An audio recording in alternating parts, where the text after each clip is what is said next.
welcome back to my channel. So the school is pretty much starting, right? Are we back to school yet? I know many of you who are watching my channel are attending schools, and today's video will be especially for those who are kind of new to the violin world and don't know exactly how to take care of your violin. I'm gonna show you 5 ways how to take care of your violin. So the first one, it's very basic in my opinion. We need to keep it clean, all right? Many times I see students, they are rosining, they bows and they play and they come a week later and there is more and more and more and more rosin accumulating on top of the instrument. This will basically destroy your instrument and the varnish, okay?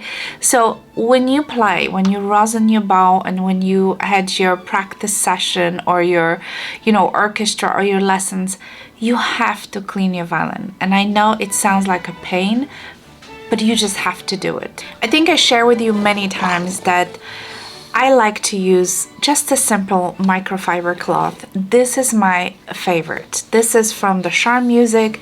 It's not too small, it's not too big. I have like probably, I don't know, 10, 15 of them on rotation, and you want to make sure that if you do, use this and you clean your instrument, you have to put in a washer at least once a week. That's what I do.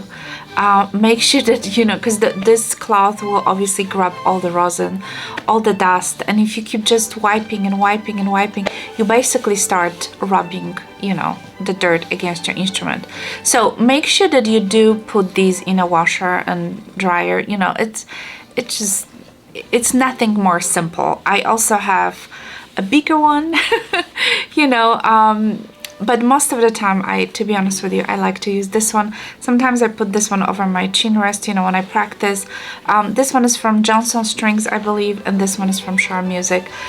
These blue cloths are my favorite. They are just perfect for cleaning your instrument. By the way, if you hear any noises, there's my dog sitting literally like right next to me, and he makes a lot of noises, so keep that in mind. All right, what else you can do to clean your instrument is use some of those, I'm gonna say, over-the-counter cleaners. So what I mean by that, if you go on Charm Music or any music, any store, you will find some cleaners that are specifically made for, for string instruments. Okay, so let's just be clear. I do not like to use them very often, okay? The best you can do is to use a dry microfiber cloth every single time you finish practicing. But occasionally, every few months, if you think like, okay, I need some, deeper kind of cleaning, yes, go ahead and use those, little cleaners that you can buy at the music stores. Just be very, very cautious. If you are not comfortable with doing that, I would say take your violin once a year or every, 18 months to the violin shop and have them professionally clean. This is probably one of the best things you can do for your instrument. Number 2, change strings and lubricate your pegs. So, the question that I get all the time is, how often should I change my strings? So there's no simple answer to it. It really depends what kind of strings you have, how much you play, on what level you are. Are you a beginner? Are you advanced? Are you,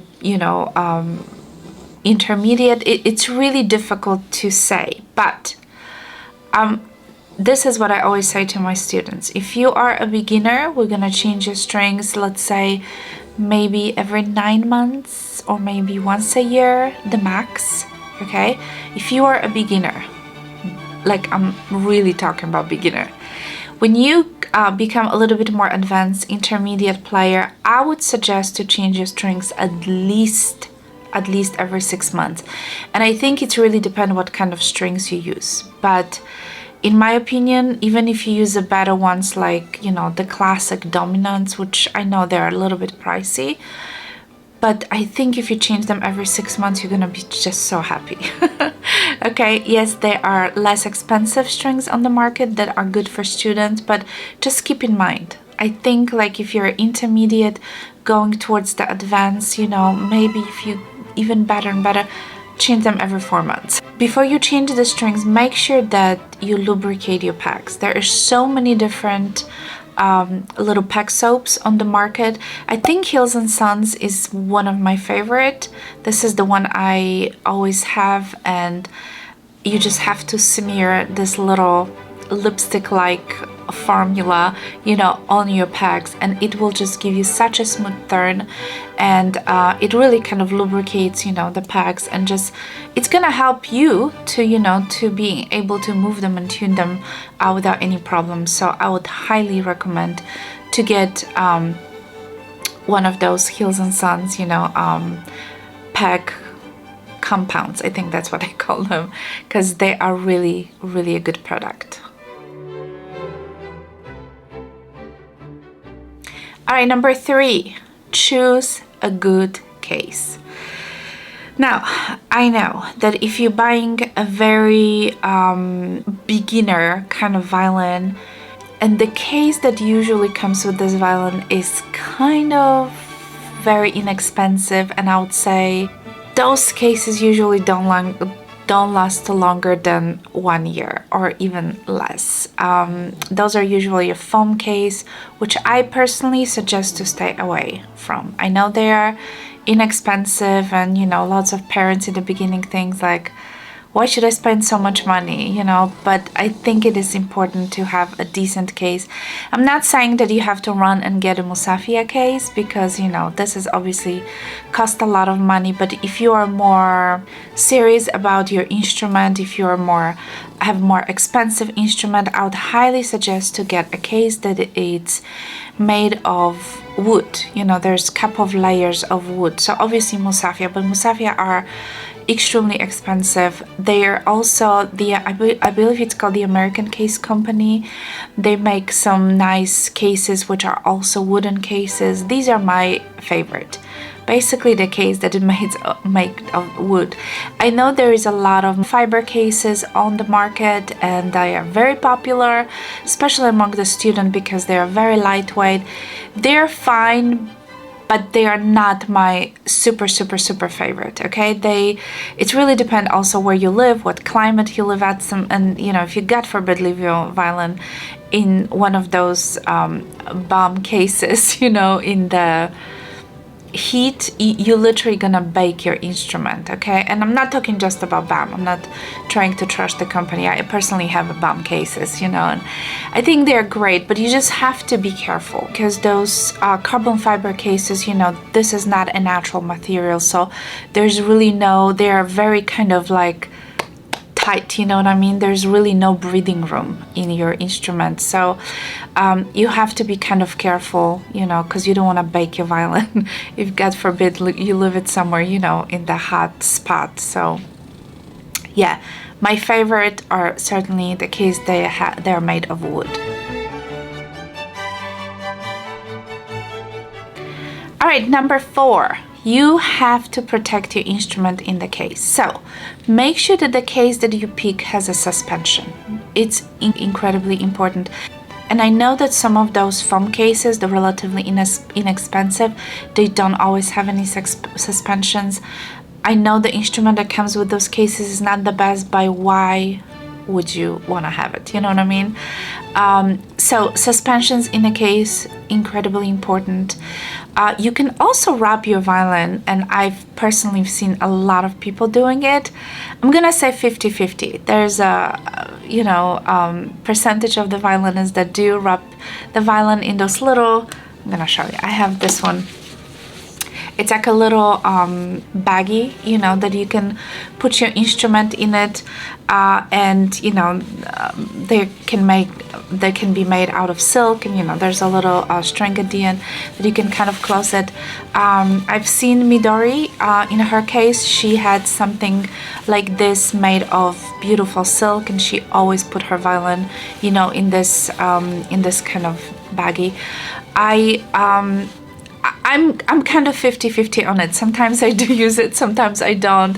It really depends. I do think it does protect your instrument, especially, you know, when you store your bow, and the rosin sometimes can still, you know, kind of spill all over the case. The case gets dusty, even though most of the time, you know, we keep it obviously closed, it still can get dusty. So you have to be very careful. And then obviously all the cases, or most of the cases, comes with the beautiful blanket. But again, blanket is important, but if you want to really, you know, protect the instrument from any dust, I would suggest to get you know, some of those. I mean, there's so many on the market, like, and they are relatively inexpensive. Or you can just use a simple scarf, you know, place it in the violin case, and then you put the violin and you just kind of wrap it all around.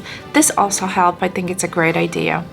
Over the winter, when it's dry, when the heat is on, our violins has a tendency, because it's all wood, so it has a tendency of, you know, dry to shrink a little bit. So you want to make sure that you always check the humidity level in your case. I do carry in my cases like a digital kind of device, and it just basically show me the temperature, what is, you know, in the case, and then show me the humidity level. I just took it literally from my case, so it's 46%. So you have to be very careful, you know, because if the violin gets too dry, I would use this. Okay, this is the dump it, and I'm gonna say most of the time I use this in the winter, and you basically put it in the water for like a minute or so. There's a little holes in here, and those holes are like soaking all the water. There's, I think, like a little foam inside, and you know, then you kind of wipe it off, make sure that it's not completely soaking wet, and you insert this inside the violin. I know there are some people who are very much against this. I honestly never had trouble with this. You just have to be very careful.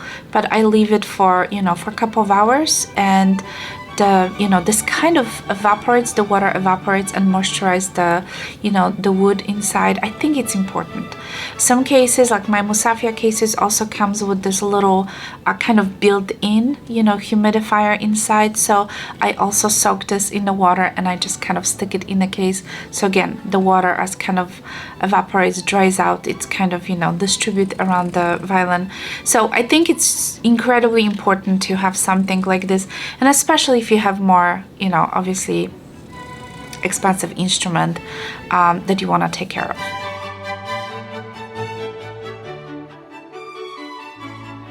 All right, the last one, number 5, take care of your bow. There's 3 things that you should do when it comes to your bow. After each practice session, after each lesson, make sure you loosen the hair of the bow, okay?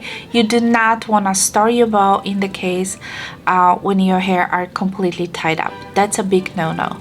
But before you do this, take one of those microfiber cloths and literally wipe off the excess rosin. I like to go like inside the, between the stick and the hair, and I just put the little cloth and I just kind of wipe it off. Wipe off the frog. Those are that literally takes 20 seconds. That's all you have to do. Then loosen the hair, store it in your case. Also, what you can do is obviously as needed, replace the hair in your bow, especially if you have expensive bow. If you are a beginner and you have just a simple bow, don't do it, because the cost of the hair replacement will be much higher than just the value of your bow. So if you're a very beginner, then just go ahead and purchase another bow.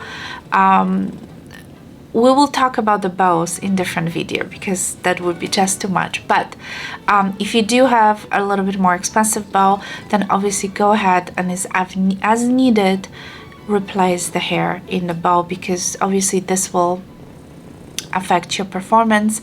Also, obviously you cannot do it on your own. You have to take it to the to the violin maker, luthier, and they can do this for you. So that's something that you definitely want to take care of. Alright guys, so this is it. Those were my 5 tips. I hope you find this video helpful. If you're new to my channel, make sure you subscribe. If you like this video, give it a thumbs up. Let me know if you have any questions. if you want me to cover any other subjects, I will be making more of those informative video, hopefully, so you guys can hopefully learn something. But again, let me know if you have any questions, and I'll talk to you soon. Bye.